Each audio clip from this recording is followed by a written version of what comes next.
Roman സാമ്രാജ്യത്തിൻ്റെ സർവ്വസന്നാഹങ്ങൾക്കും അധികാരത്തിനു മുന്നിൽ ഭയമേതുമില്ലാതെ നെഞ്ചുവിരിച്ചു നിന്ന് തൻ്റെ പ്രായത്തിൻ്റെ കണക്കിനനുസരിച്ച് 13 ക്രൂരമായ പീഡനങ്ങൾ ഏറ്റുവാങ്ങി ക്രിസ്തുവിനായി ജീവൻ ബലി നൽകിയ ഒരു 13കാരിയുടെ വീരചരിത്രം വിശ്വാസികൾക്ക് കരുത്തു നൽകുന്ന ഒന്നാണ്.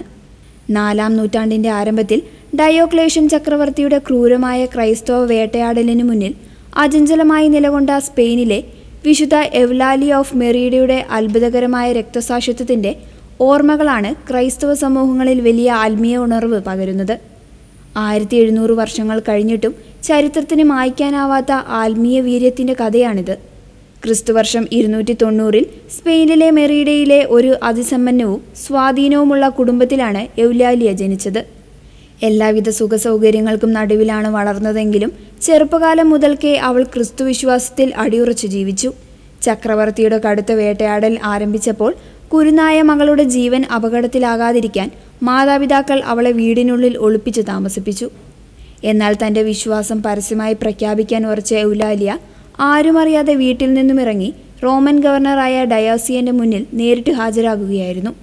റോമൻ വിഗ്രഹങ്ങൾക്ക് മുന്നിൽ ബലിയർപ്പിച്ച് ജീവൻ രക്ഷിക്കാൻ ഗവർണർ അവളോട് ഉത്തരവിട്ടു.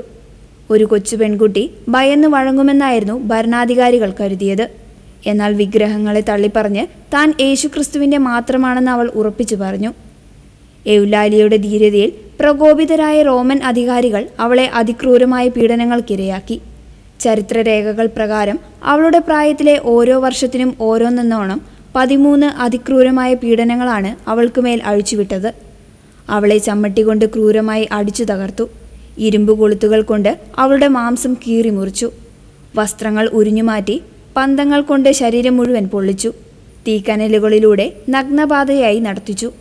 പുരാതന രേഖകൾ വിവരിക്കുന്ന ഏറ്റവും ഭീകരമായ മറ്റൊരു ശിക്ഷ മൂർച്ചയുള്ള ഗ്ലാസ് കഷ്ണങ്ങളും കത്തികളും ബ്ലേഡുകളും ഉള്ളിൽ തറച്ചുവെച്ച ഒരു വലിയ വീപ്പയ്ക്കുള്ളിൽ ഈ 13കാരിയെ അടച്ചതിനു ശേഷം നഗരവീഥികളിലൂടെ ഉരുട്ടിവിട്ടു എന്നുള്ളതാണ്.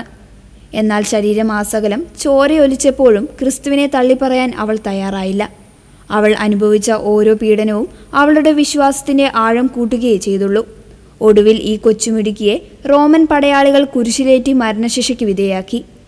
കുരിശിൽ കിടന്ന് അവൾ ജീവൻ വെടിഞ്ഞ ആ നിമിഷത്തിൽ അവളുടെ വായിൽ നിന്നും ഒരു വെളുത്ത പ്രാവ് പുറത്തേക്ക് വരികയും അത് സ്വർഗത്തിലേക്ക് പറന്നുയരുകയും ചെയ്തു. അവളുടെ പരിശുദ്ധമായ ആത്മാവ് ദൈവസന്നിധിയിലേക്ക് മടങ്ങിയതിൻ്റെ സ്വർഗീയ അടയാളമായിരുന്നു അത്.